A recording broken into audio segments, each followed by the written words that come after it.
Rabu 9 Juli besok, Bareskrim bakal melakukan gelar perkara khusus kasus ijazah Presiden ke-7 Joko Widodo. Bagaimana agar hasil gelar perkara diterima semua pihak, kita akan bahas bersama Wakil Ketua Tim Pembela Aktivis dan Ulama Rizal Fadilah yang menjadi pelapor di Bareskrim Polri dan juga Kabareskrim Polri 2008-2009 Komjen Pol Purnawiran Susno Duaji. Selamat malam Pak Susno juga Pak Rizal. Selamat malam, Selamat malam Pak Rizal. Selamat malam, saya ke Pak Rizal dulu mau konfirmasi. Besok pasti jadi gelar perkara khususnya sudah ada pemberitahuan? Ya, sudah Mbak. Jadi memang awalnya tanggal 3 Juli. Ya. Tapi kemudian surat pemberitahuan berikut adalah tanggal 9 Juli, hari Rabu besok. Jadi kita sudah bersiap untuk menghadiri acara gelar perkara khusus tersebut. Karena memang itu diminta oleh TPUA gitu kan sebagai solusi dari keberatan pengumuman tanggal 22 Mei oleh Dirtipidum Bareskrim Mabes Polri. Jam berapa Pak Rizal besok? Agendanya jam 10 Mbak, jam 10. Oke, jam 10 pagi. Kemarin itu kan sempat mandeknya saat ada ahli yang diajukan untuk dihadirkan juga. Antara lain Mas Roy juga Bang Rismon, betul ya Pak Rizal ya. Nah besok seperti apa? Iya. Mereka akan hadir juga?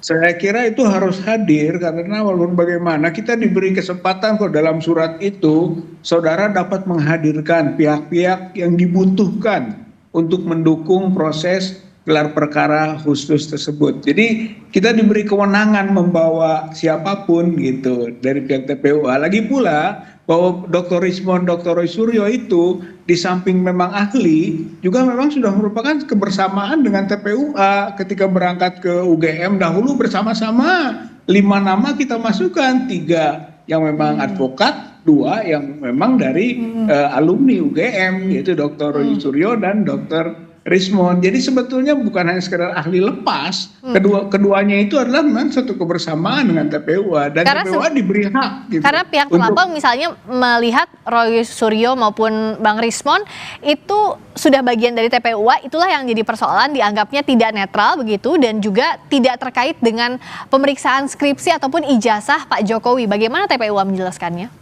Oh jelas dong, walaupun bagaimana harus objektif kan, semua harus didengar gitu. Jadi disebut dengan tadi netral tidak netral itu nanti pada ujungnya penilaian gitu. Dan hal yang wajar saja ada perbedaan pandangan dan pemihakan mungkin dalam pengertian pengajuan data berbasis pada keahliannya, hal yang wajar saja gitu. Saya kira nanti Bareskrim menilai pada ujungnya. Oke, tapi Mas Roy sama Bang Rismon sudah pasti hadir besok ya dengan Pak Rizal dan kawan-kawan? Ya sudah sangat siap untuk hadir. Oke, nah saya ke Pak Susno. Soal gelar perkara khusus ini, kalau dari aturannya, kalau dari peraturan Kapolri, sebenarnya siapa yang boleh dan tidak boleh hadir dalam rangkaian gelar perkara khusus? Gelar perkara khusus ini sebenarnya sama saja dengan gelar perkara biasa, hanya karena sifatnya saja yang bersifat khusus ya. Mengapa bersifat khusus? Ada macam-macam ya, karena perkaranya memang berat gitu, atau karena memang melibatkan orang yang sangat tokoh yang sangat terkenal seperti sekarang kan mantan presiden kan. Ya. Kemudian sehingga yang harus hadir pun dari internal Polri pun tidak sembarangan gitu, mungkin pada level-level senior gitu. Ya. Nah kemudian siapa saja yang harus hadir di luarnya? Ya pihak-pihak yang berkepentingan, yang dianggap oleh penyidik berkepentingan, yaitu pihak pelapor, pihak terlapor, dan gelar perkara dengan konfrontir. Kalau konfrontir kan untuk mencocokkan keterangan si A dengan si B, berbohong apa tidak. Kalau ini tidak, kan masing-masing pertama pihak penyelidik ya, karena ini gelar perkara penyelidikan ya. Jadi penyelidik menyampaikan apa yang sudah didapat oleh mereka gitu. Ya. Nah kemudian pihak pelapor bisa menambahkan gitu hal-hal lain yang dianggap perlu untuk menambah alat bukti atau menambah informasi yang kelak akan menjadi alat bukti supaya alat buktinya itu cukup kalau memang itu bisa ditingkatkan ke penyidikan. Nah demikian juga pihak terlapor pada kesempatan ini juga berkesempatan dia untuk membantah argumen atau dalil-dalil yang diajukan atau informasi sifatnya baru informasi kan, informasi yang diajukan oleh pihak pelapor ataupun informasi yang didapat oleh penyelidik. Nah, karena ini kan masih informasi. Nah, informasi ini bisakah atau tidak kelak menjadi alat bukti. Ya. Jadi begitu. Pak Susno, tapi kriteria ahli yang boleh dihadirkan dalam gelar perkara khusus ini seperti apa? Karena kalau dari Pak Rizal tadi kan sudah menjelaskan ya, pihak ahli yang akan dihadirkan ada Bang Roy Suryo juga Bang Rismon, tapi dari pihak Jokowi menolak ahli yang disodorkan TPUA karena alasannya pelapor tidak bisa mengajukan ahli dan menganggap Mas Roy dan Bang Rismon itu tidak punya kompetensi untuk memeriksa ijazah. Jadi tidak bisa tolak menolak. Jadi terserah penyelidik. Kalau penyelidik menganggap diperlukan keterangan ahli, nah nanti penyelidiklah yang menilai. Oh dia itu ahli hukum, hukumnya hukum perdata, hukum tata negara. Oh dia ahli di bidang apa? Di bidang digital. Oh dia ahli di bidang apa? Penyidik yang menilai. Jadi tidak ada tolak menolak. Masa pelapor atau terlapor tidak boleh saling tolak menolak ahli yang diajukan, kenapa, atau saksi yang diajukan. Kenapa? Karena kan ini saling lapor gitu ya. Walaupun tempatnya berbeda dan ini akan berdampak hukum. Kalau misalnya pihaknya pelapor tidak bisa membuktikan apa yang dia katakan palsu, maka dikatakan bahwa dapat dituduh bahwa dia telah mencemarkan nama baik. Nah, demikian juga apabila bisa membuktikan bahwa betul itu palsu dan betul itu tidak sah, maka dampaknya kepada terlapor. Terlapor berarti memalsukan atau menggunakan keterangan dokumen autentik palsu atau membuat palsu suatu dokumen gitu kan. Jadi ini ibarat naik perahu, siapa yang tenggelam, siapa yang tidak ini nanti. Jadi yang akan menentukan nanti ahlinya kompeten atau tidak kompeten di tangan penyelidik. Kalau dari TPU, di tangan penyelidik seperti tadi disampaikan Pak Susno. Kalau dari Pak Rizal, apa yang memang disiapkan oleh TPUA agar ahli ini memang dianggap kompeten? Dan kenapa TPUA ini menganggap Mas Roy dan Bang Rismon selain tadi memang bagian dari TPUA dari awal ikut dalam laporan dalam kasus ini, apa yang meyakinkan TPUA bahwa kedua ahli ini memang kompeten untuk dihadirkan di gelar perkara khusus? Oh, saya kira itu sangat kompeten karena temuan-temuan dan analisis keduanya itu bisa berbeda dengan apa yang telah diumumkan oleh Dirtipidum. Misalnya, menurut Dirtipidum kemarin dalam pengumumannya, itu ijazah Joko Widodo itu identik dengan 3 ijazah temannya, itu tanpa menjelaskan siapa temannya. Itu kan hanya menyebut identik saja. Sementara analisis ataupun yang sudah ditemukan oleh Dr. Roy ataupun Dr. Rismon yang juga sudah diambil sebagai bukti hukum oleh pihak TPUA dan sampai ke Bareskrim juga menemukan 3 lagi ijazah temannya Joko Widodo itu yang tidak identik dengan Joko Widodo. Saya kira menjadi sangat prinsip sekali di situ.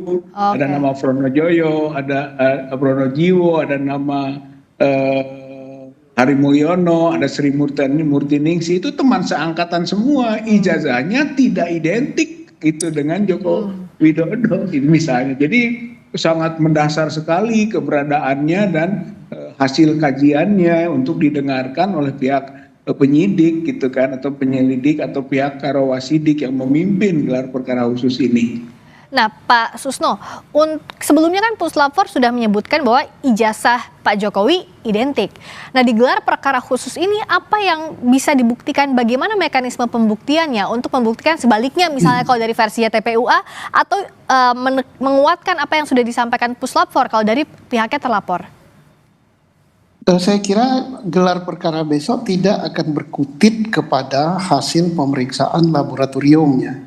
Memang objek perkara ini adalah ijazah itu yang dilaporkan diduga palsu. Tetapi di dalam gelar perkara itu tidak terbatas hanya ke hasil pemeriksaan laboratorium.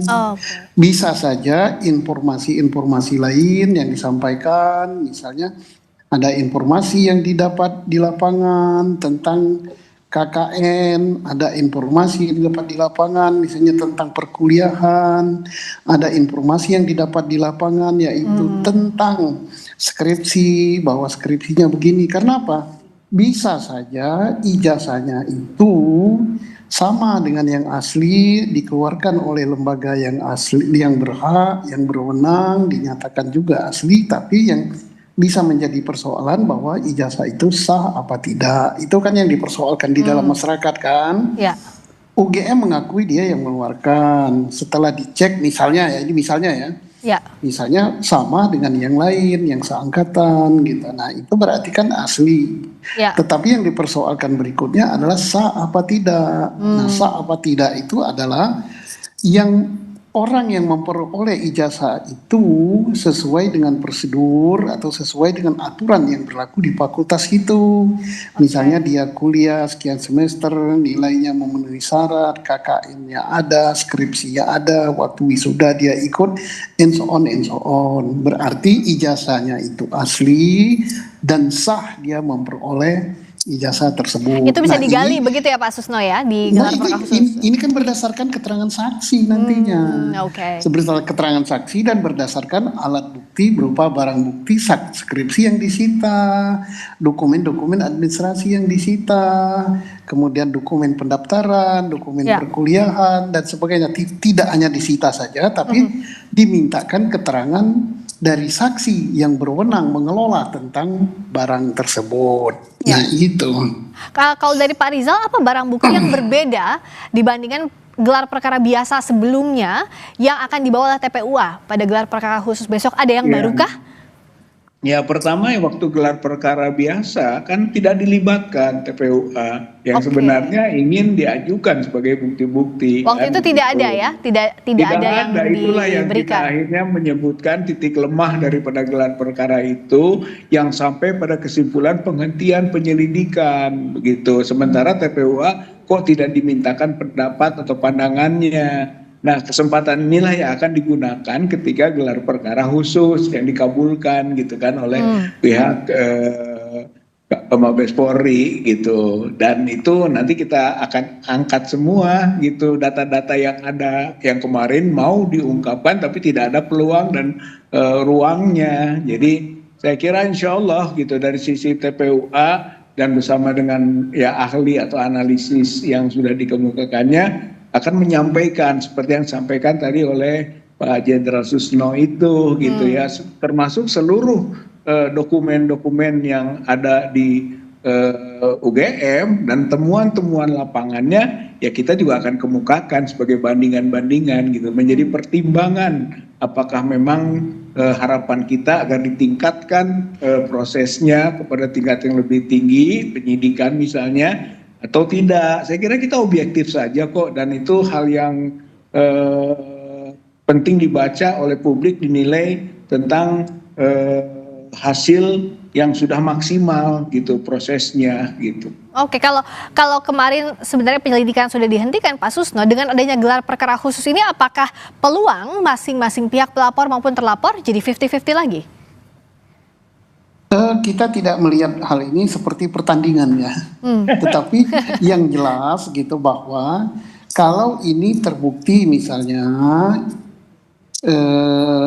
asli tapi palsu, nah maka pihak daripada Dr. Tipa dan Pak Rismond dan sebagainya tidak bisa dia dikatakan telah mencemarkan nama baik, gitu kan?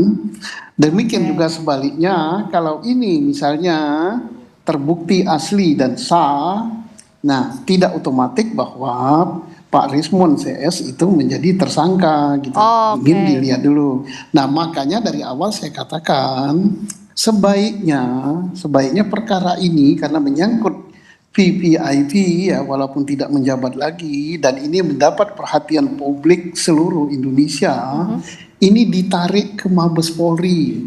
Lucu perkara ini, kok pemalsuannya ijazah palsunya di Mabes, pencemaran nama baiknya Polda dan Metro. undang-undang ITE di Polda Metro. Jadi seolah-olah ini Polda Metro melawan Mabes, ini kan nggak bagus.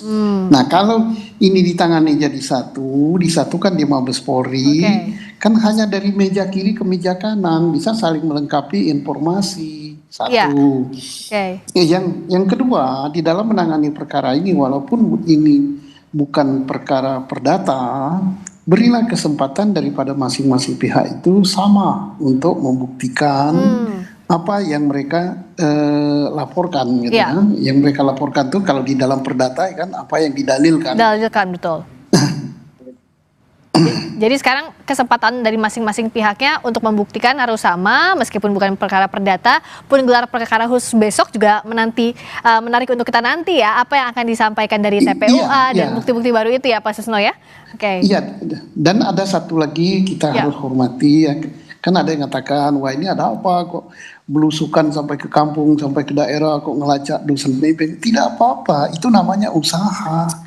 Usaha untuk membuktikan bahwa apa yang dia dalilkan itu benar. Sebabnya kalau tidak benar, maka dia akan menjadi sebaliknya gitu. Nah, dan dalam hal ini maaf ya, saya tidak memihak kepada Pak Rismon CS, saya tidak memihak daripada Pak Jokowi.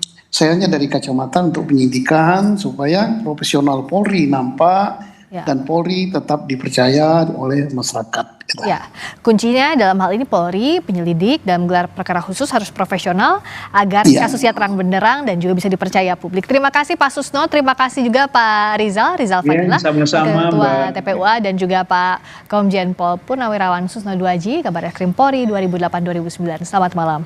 Selamat malam.